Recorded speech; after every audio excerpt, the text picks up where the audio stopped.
एकदम गलत है। उखाड़िए उस पटरी को, उखाड़ के फेंक दीजिए इस पटरी पे। बिहारियों को लाद करके कोई ट्रेन आ रही है बिहार में, क्यों हमको जाने की जरूरत पड़ रही है बिहार? क्या शराबबंदी हुआ है? फोन करें, मंगा दें यहीं पे। क्या चाहते हैं आप ये दावा कर रहे हैं कि अरे महाराज घरे घर मिल रहा है, और वो शराबबंदी की बात कर रहे हैं जिस शराबबंदी के नाम पे ढोंग करके हर एक चेक पोस्ट को मैनेज करके अंदर अधिकारियों के द्वारा शराब बिहार में मंगाया जा रहा है, उस शराबबंदी की बात कर रहे हैं आप। आरी जो हर चीज में अव्वल नंबर पे आने वाले बिहारी। अब समझिए कि आप पूरे भारत के सभी राज्य में घूम लीजिए, सभी जिले में घूम लीजिए और पता करवा लीजिए कि उस जिले का सबसे ऊंचा अधिकारी कौन है, तो आपको पता चलेगा कि वो बिहारी है। और आप वहीं पता करिए कि उसी राज्य में, उसी जिले में सबसे नीचे लेवल का रिक्शा कौन खींच रहा है, तो वो भी बिहारी है। आजकल सोशल मीडिया पे एक चर्चा बहुत जोरों से चल रही है। चर्चा क्या है? तो चर्चा ये है कि बिहार सरकार अपने मजदूरों को दूसरे राज्यों से वापस बुलाने के लिए छठ के अवसर पे नया नया ट्रेन चला रही है। कई तरह की ट्रेनें चलाई जा रही हैं। इसको लेकर के बिहार सरकार के तमाम तरह के नेता मंत्री जो हैं ट्वीट कर रहे हैं और लोगों को बधाई दे रहे हैं। इस बधाई के बारे में हम बात करने आए हैं विपुल चौबे से। ये वो नाम है जिसने नीतीश कुमार को छपरा में काला झंडा दिखाया था। काला झंडा आप क्यों दिखाए थे? सबसे पहले तो ये बताइए एक बार। सबसे पहले आपके सत्ता से जनता तक जो भी दर्शक हैं इस चैनल के, सबसे पहले उनको धन्यवाद।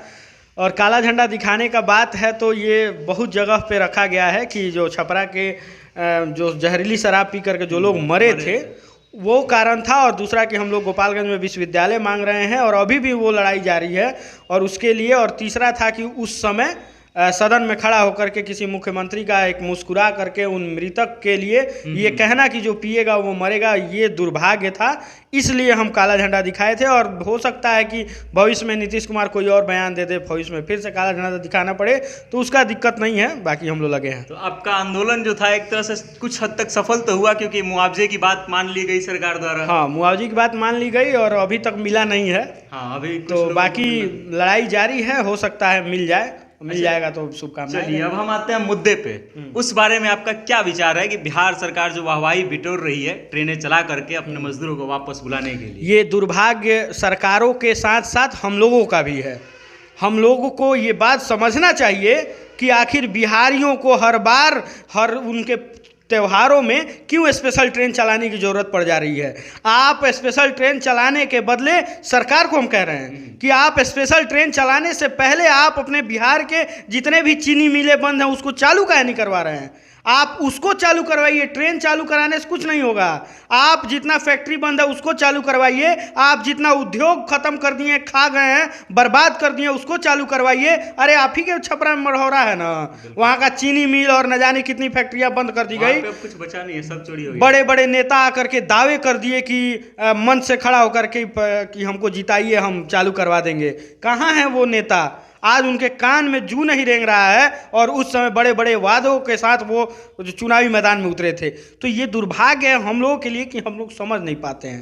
तो क्या बाहर से बुलाने के लिए ट्रेन चलाना गलत है आपके हिसाब से? एकदम गलत है। उखाड़िए उस पटरी को, उखाड़ के फेंक दीजिए इस पटरी पे। बिहारियों को लाद करके कोई ट्रेन आ रही है बिहार में, क्यों हमको जाने की जरूरत पड़ रही है बिहार से बाहर? आखिर क्यों, क्या दिक्कत है? सरकार को 30 साल से एक ही सरकार को ना देख रहे हैं हम लोग। चाचा और भतीजा, और चाचा और पहले भाई थे लालू जी और नीतीश जी, इन दोनों की जोड़ी को देखते देखते 30 साल हो गया। और 30 साल में आज भी अगर ट्रेन चलाया जा रहा है स्पेशल कि बिहारी मजदूरों को बड़ा सुरक्षा सहित लाया जा रहा है, तो ये दुर्भाग्य है, ये ढोंग है। और बिहारियों के साथ जो ढोंग जिस प्रकार से बिहार की सरकारों ने किया है, ये बर्दाश्त से बाहर है। आप बिहारियों को मजदूर बनाकर, अरे लेबर फैक्ट्री बना दिया गया है। वो बिहारी जो हर मुद्दे पे अपनी मुखरता से बात उठाते थे, वो बिहारी जो हर चीज में अव्वल नंबर पे आने वाले बिहारी। अब समझिए कि आप पूरे भारत के सभी राज्य में घूम लीजिए, सभी जिले में घूम लीजिए और पता करवा लीजिए कि उस जिले का सबसे ऊंचा अधिकारी कौन है, तो आपको पता चलेगा कि वो बिहारी है। और आप वहीं पता करिए कि उसी राज्य में, उसी जिले में सबसे नीचे लेवल का रिक्शा कौन खींच रहा है, तो वो भी बिहारी है। हमको दिक्कत इस बात से नहीं है कि रिक्शा खींचने वाला बाहर जाके अरे आप ऐसा व्यवस्था कराइए कि जो गरीब है वो हमारे बिहार में ही रहे, हमारे बिहार में ही कमाए, अपने परिवार को देख सके। यहाँ पे कोई बॉयलर फट जाता है तो लोग मर जाता है, उसका बॉडी नहीं आ पाता है। अरे आप ट्रेन चला करके ढोंग ही न कर रहे हैं। सरकार कहती है उद्योग लगाने के नाम पर कि हमारे पास जमीन ही नहीं है, तो सरकार क्या कर सकती है? क्या जमीन नहीं है? गोपालगंज में 2 चीनी मिल बंद है, उसके लिए जमीन आपसे मांग रहे हैं हम लोग। आप उसको चालू करवाइए जो खा गए हैं। उसके बाद से छपरा में बंद है, उसके बाद से मुजफ्फरपुर में बंद है, उसके बाद से न जाने बिहार में कितनी चीनी मिलें बंद है। अरे सिर्फ वही चालू करवाइए ना, हमको कुछ और ढोंग नहीं चाहिए। आज तेजस्वी यादव गोपालगंज आए हैं, आज से 6 महीना पहले जब उपचुनाव था तब भी आए थे। आ करके थावे मंदिर के प्रांगण में खड़ा होकर के वो ढोंगी ये बात कह रहा था कि देख लीजिए थावे मंदिर के परिसर में और थावे मंदिर को हम एक सौगात दे रहे हैं कि गोपालगंज में एक मेडिकल कॉलेज होगा। और आज भी वो तेजस्वी यादव आए हैं और आज भी लॉलीपॉप दे के गए हैं कि देख लीजिए हम थावे को कॉरिडोर बनाएंगे, काशी विश्वनाथ की तरह चमका देंगे। अरे आपसे नहीं हो पाएगा। सरकार तो बोल रही है कि हम विश्व स्तर का मंदिर बनाने जा रहे हैं। हाँ, हम देख रहे हैं ना, हम क्या कह रहे हैं कि आज से 1 साल पहले जब गोपालगंज में उपचुनाव था तो तेजस्वी यादव आए थे, नीतीश कुमार आए थे, न जाने कितने लॉलीपॉप दिया गया और फिर से आज वही लॉलीपॉप फिर से दोहराया गया है कि बाबू लीजिए, चूसते रहिए, मस्त रहिए। बाकी यहाँ के जो अंधभक्त हैं वो भैया भैया भैया भैया एकदम करेंगे, उनको भी कोई मतलब नहीं है। भैया है तो वो फोटो खिंचवा लेगा, सब तर जाएगा, उसके बाद से गोपाल का जाए भाड़ में, ऐसा ये लोग को लगता है। लेकिन हम लोग लड़ने वाले लोग हैं, हम लोग अपने हक हकूक के लिए हम लोग मजबूती से लड़ेंगे और जब तक नहीं हम लोगों को हक हकूक मिलेगा तब तक लड़ाई जारी है। तेजस्वी यादव तो बोलते हैं कि मतलब गोपालगंज जो है उनका अपना गृह जनपद है, तो काहे नहीं आगे चुनाव लड़ जाते हैं जब गृह जनपद है तो? क्या लगता है मतलब हार जाएंगे क्या? अरे हार जाएंगे, 1 सीट नहीं, एक वोट नहीं मिलेगा उनको। लालू यादव काहे नहीं लड़ गए यहाँ से गोपालगंज से? काहे छपरा चले गए? काहे तेजस्वी यादव, तेज प्रताप यादव, मीसा भारती, फलाना ढिमाका काहे नहीं आया लो लड़ने? है हिम्मत तो आइए गोपालगंज में लड़ लीजिए। आपका गृह जिला सिर्फ ढोंग करने के लिए क्या किए हैं गोपालगंज के लिए बताइए? कोई एक काम जो मुख्यमंत्री रहते हुए आप गोपालगंज को बेहतर किए हो क्या? एक मुख्यमंत्री लालू यादव गोपालगंज का बेटा और चला गया मुख्यमंत्री बन गया। हम उनके संघर्षों को सलाम करते हैं लालू यादव का, लेकिन आप बताइए कि लालू यादव गोपालगंज में मुख्यमंत्री बनने के बाद क्या कर दिए हैं? क्यों होना चाहिए? आपको क्यों लगता है? जनता तो यहाँ पे जातीय जनगणना से खुश है, तो फिर जनता को और दूसरा चीज क्यों? देखिए, दुर्भाग्य ये है कि हम लोग, सही बात है कि जातीय जनगणना में बहुत ऐसे अंधभक्त हैं जो खुश हैं, लेकिन जो इंटेलेक्चुअल क्लास है, जो चाहता है सचमुच में बिहार आगे बढ़े, तो उसको जातीय जनगणना से मतलब नहीं है। अरे आज आप किसी को यार को अपने फ़ोन करिए, वो पूछता है कि बाबू कै %? अब बताइए, शर्म आता है हम लोग को। वहीं जाइए, बेंगलोर जाइए, दिल्ली जाइए, महाराष्ट्र जाइए, गुजरात जाइए, वहाँ के लड़के सोच रहे हैं कि कैसे हम अमेरिका को टक्कर दे दें, कैसे हम क्या चीज़ बना दें जिससे गुजरात आगे बढ़ जाए, जिससे मुंबई आगे बढ़ जाए। और यहाँ फलानवा कौन जाता हुआ, कितना % बढ़ा लोग, इसी में चल रहा है। जनगणना करने से आगे नहीं बढ़ेगा कोई। जनगणना से क्या आगे बढ़ता है बताइए ना? क्या जनगणना हुआ है? सरकार तो बोल रही है कि हम बहुत अच्छे से काम करेंगे, इसलिए नहीं, वो काम नहीं करेगा। वो सिर्फ वोट की राजनीति के लिए ये सब किया गया है, ढोंग। नहीं तो जनगणना करा। अच्छा, हमको आपके काम से मतलब होना चाहिए कि आप कौन जाते हैं, इससे हमको मतलब होना चाहिए। आप वेद हैं तो हम आपको वेद जी कहते हैं, आपका हमको टाइटल अभी भी नहीं पता है, तो हम क्या करें? आपसे नफरत थोड़े कर लेंगे, और जात जान के भी हम क्या कर लेंगे आपका। लेकिन हमको मुद्दा ये है कि आप पत्रकारिता कर रहे हैं, आप बेहतर कर रहे हैं समाज के लिए, तो आपका जात पत्रकारिता होना चाहिए। आपका जात राजपूत, भूमियार, बाभन, अहिर और पासवान नहीं होना चाहिए। अगर जिस दिन जात में बटिएगा, और हम लोग बट भी चुके हैं, बिहार जात में बढ़ चुका है, इसीलिए बिहार का ये दुर्दशा है। बिहार में जातिवाद जिस दिन खत्म हो गया, जिस दिन बिहारी बन के लड़ना शुरू कर दिए ना, उस दिन नेताओं का दाल गलना बंद हो जाएगा। और बता रहे हैं, उसी दिन बिहार ब्रांड बनेगा। वो बिहार ब्रांड कब बनेगा? जब बिहार ब्रांड की बात की जाती है, ब्रांड बिहार की, तो एक नाम हमारे जहन में आता है, मनीष कश्यप का, जिन्होंने ब्रांड बिहार मुहिम की शुरुआत की थी। उसके बाद वो जेल में चले गए और तमाम तरह की चीज़ें उनके बाद से घटित हो रही हैं, जब जनता अक्सर याद करती है। मनीष कश्यप के बारे में आप क्या सोचते हैं? मनीष कश्यप बेहतर भाई हैं, बिहार के बेटा हैं, और हमको लगता है कि बिहार में निष्पक्ष पत्रकारिता का नाम है तो मनीष कश्यप है। और अभी भी मनीष कश्यप के साथ पूरा बिहार खड़ा है। देखिए ना कितना मजबूती से। मनीष लाख जेल में हो लेकिन उनकी लोकप्रियता कम नहीं हुई है, 4 गुना बढ़ा है। अच्छा, मनीष कश्यप जेल भी उसी मुद्दे पे गए थे जिस मुद्दे से हमने वीडियो की शुरुआत की है। तमिलनाडु मामले में गए थे, बिल्कुल NSA उन पर लगा हुआ है अभी भी।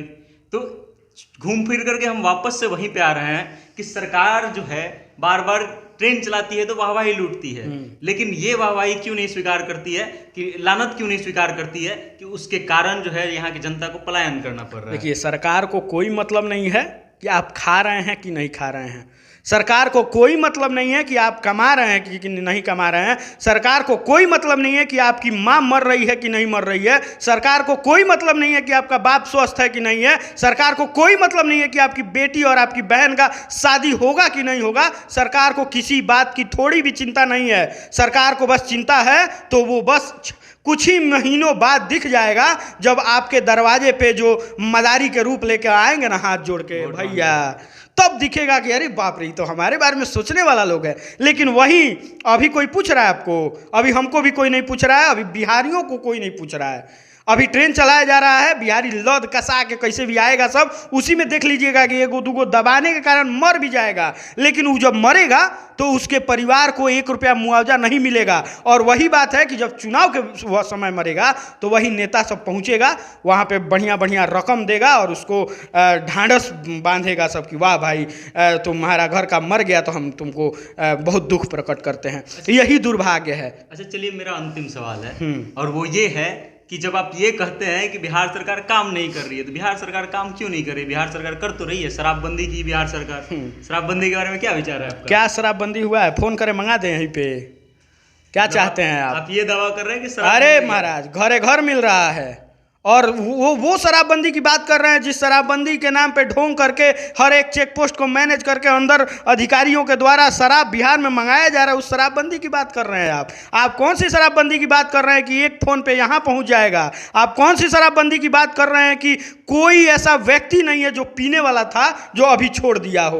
वो भले महंगा मिल रहा है, थोड़ा सा 2-400 इधर उधर मिल रहा है, लेकिन मिल जा रहा है प्रॉपर। और पहले जाना पड़ता था और आज घर पे आता है। ये इसी शराबबंदी की बात कर रहे हैं क्या आप? शराबबंदी से नुकसान तो फिर हो रहा है सरकार को, क्योंकि जब उसके विभाग बनाए गए हैं, अलग अलग मद्य निषेध विभाग बनाए गए हैं, तमाम तरह की चीज़ें हो रही हैं, उसकी जांच के लिए टीम गठित किए गए हैं अलग से, तो इन सब चीज़ों पे बेकार में खर्च कर रही है बिहार सरकार। एक तो देखिए, शराबबंदी होना चाहिए तो एकदम बेहतर ढंग से होना चाहिए था। मतलब शराब बंद है, इसके हम खिलाफ नहीं हैं, शराब बंद हो जाना चाहिए। लेकिन दुर्भाग्य ये है कि शराब बंद होने के बाद भी अगर 200 लोग जहरीली शराब पी के मर जाए, इसमें किसका गलती है? इसमें सरकार ही की ना गलती है। सरकार को कैसे नहीं अच्छा, कोई भी काम हो रहा है अच्छा बुरा सब सरकार को पता चल जा रहा है, और अगल बगल के थाने को पता चल रहा है कि फलाना आदमी क्या कर दिया है, लेकिन ये बात कैसे नहीं पता चल रहा है कि कौन महुआ मीठा बना रहा है अपने खेत में?